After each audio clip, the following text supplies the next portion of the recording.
Hello everyone, कैसे हैं आप। मैं अरविंद आर्य और आनंद कोचिंग क्लासेस में आपका स्वागत है।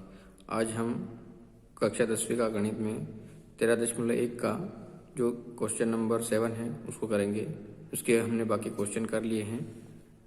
हमने पहला, दूसरा, तीसरा, चौथा, पाँचवा, छठा, सातवां 6 तक कर लिए हैं। जिन्होंने पिछला वीडियो नहीं देखा है वो देख ले, ताकि आपको आगे इसके आगे के सवाल समझ में आ जाए। तो हम इसके आगे हम जो 7वां सवाल वो देखते हैं। कोई तंबू एक बेलन के आकार का है जिस पर एक शंकु अध्यारोपित है। यदि बेलन का भाग की ऊंचाई और व्यास 2.1 मीटर और 4 मीटर है तथा शंकु की तिर्यक ऊंचाई 2.8 मीटर है, तो इस तंबू को बनाने में प्रयुक्त कैनवास का क्षेत्रफल ज्ञात कीजिए। साथ ही 500 रुपये प्रति मीटर की दर से इसमें प्रयुक्त कैनवास की लागत क्या होगी, ये अपने को ज्ञात करना है। तो देखो यहाँ पर क्या क्या दे रखा है। एक तंबू है ना, जो किसके आकार का है, बेलन के आकार का है, और जिस पर क्या अध्यारोपित है, शंकु। तो यहाँ पर दो चीजों की बात हो रही है, एक तो बेलन की बात हो रही है, दूसरी शंकु की बात हो रही है। तो यहाँ पर इसको हम चित्र के माध्यम से देखते हैं। और बेलनाकार भाग मतलब बेलन के भाग की ऊंचाई और व्यास दो का मान दे दिया, और साथ में शंकु का त्रियक ऊंचाई या शंकु की त्रियक ऊंचाई दे दी है ना। तो अपने को एक तो शंकु में त्रियक ऊंचाई दे दी है और बेलन में ऊंचाई और व्यास दे दिया है। तो अपने को चित्र बना लेते हैं इसमें, उसके बाद आगे देखते हैं। यहाँ पर हमने एक बेलन बनाया हुआ है और बेलन के ऊपर एक शंकु अध्यारोपित है। तो ये जो बनाया हुआ है वो किसके जैसा दिख रहा है, एक तंबू के जैसे दिख रहा है, एक घर के जैसे दिख रहा है ना। तो इसमें अपने को बेलनाकार भाग का व्यास और ऊंचाई दो चीजें दे रखा है। तो यहाँ से यहाँ तक ये बेलन का हमारा व्यास हो जाएगा। तो यहाँ से यहाँ तक बेलन का व्यास कितना है, 4 मीटर में दे रखा है। और बेलन की ऊंचाई यहाँ से यहाँ तक ये भी हमको प्रश्न में दिया हुआ है। कितना दिया हुआ है देख लेते हैं अपन, 2.1 मीटर। तो यहाँ पर ये इसकी ऊंचाई हो जाएगी यहाँ से यहाँ तक की 2.1 मीटर। किसकी ऊंचाई हो जाएगी, ये बेलन की ऊंचाई हो जाएगी। और उसके बाद हमको दे रखा है शंकु की त्रियक ऊंचाई। तो शंकु की त्रियक ऊंचाई ये वाली होती है और ये शंकु की ऊंचाई होती है बीच वाली, है ना।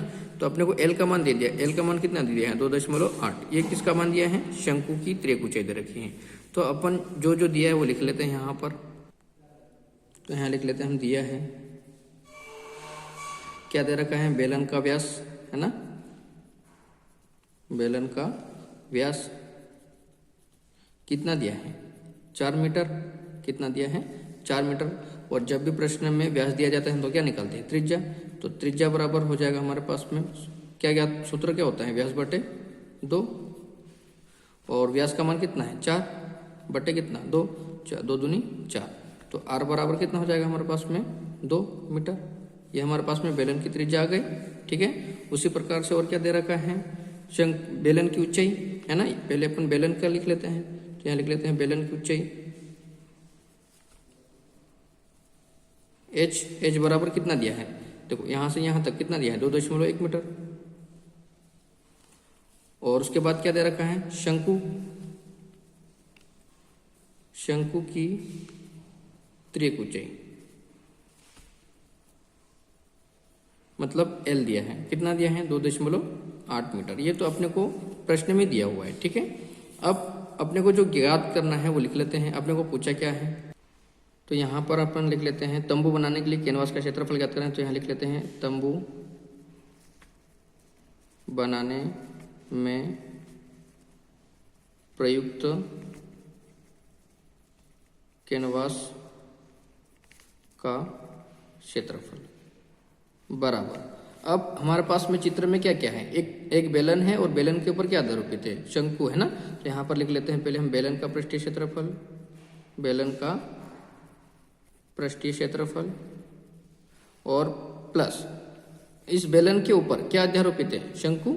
दूसरा आ जाएगा हमारे पास में शंकु का पृष्ठीय क्षेत्रफल, ठीक है। अब हम इसके सूत्र लिख लेते हैं। बेलन का सूत्र क्या होता है, पृष्ठीय क्षेत्रफल।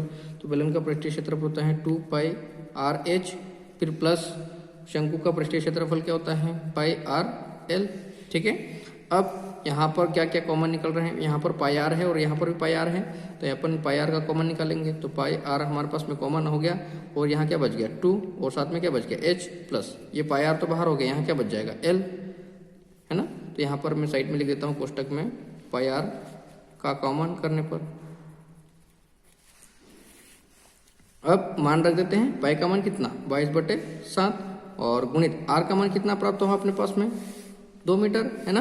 तो हम लिख लेंगे यहाँ पर इसका गुणित 2, फिर कोष्टक बंद 2 गुणित एच का मान कितना प्राप्त है हमारे पास में, एच का मान 2.1 मीटर में है, तो इसमें लिख लेते हैं 2.1 प्लस एल का मान कितना है 2.8,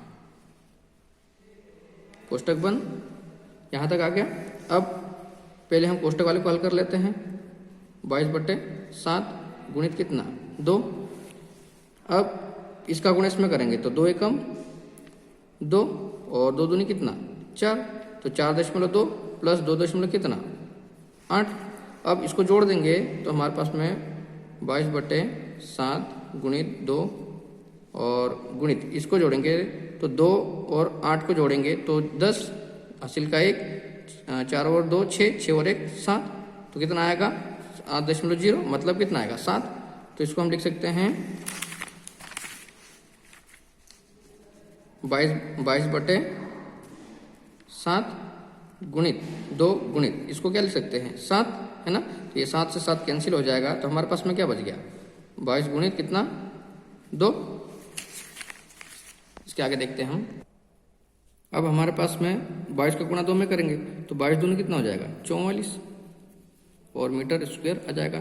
तो प्रयुक्त कैनवास का क्षेत्रफल कितना आ गया 42 सेंटीमीटर। अब प्रश्न में पूछा है कि 1 मीटर का है ना, तो चूंकि या इसलिए 1 मीटर स्क्वायर की दर बराबर कितना है 500 रुपये है ना।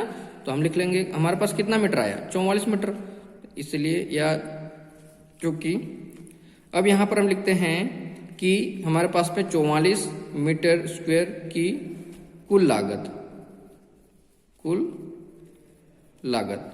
बराबर 44 गुणित कितना कर देंगे 500।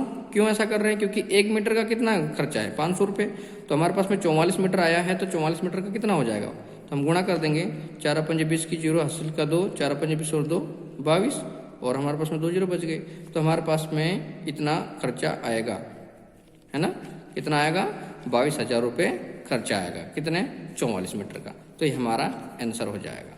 ठीक है, तो यहाँ तक करना था इसका, एक बार इसका स्क्रीनशॉट ले लीजिए।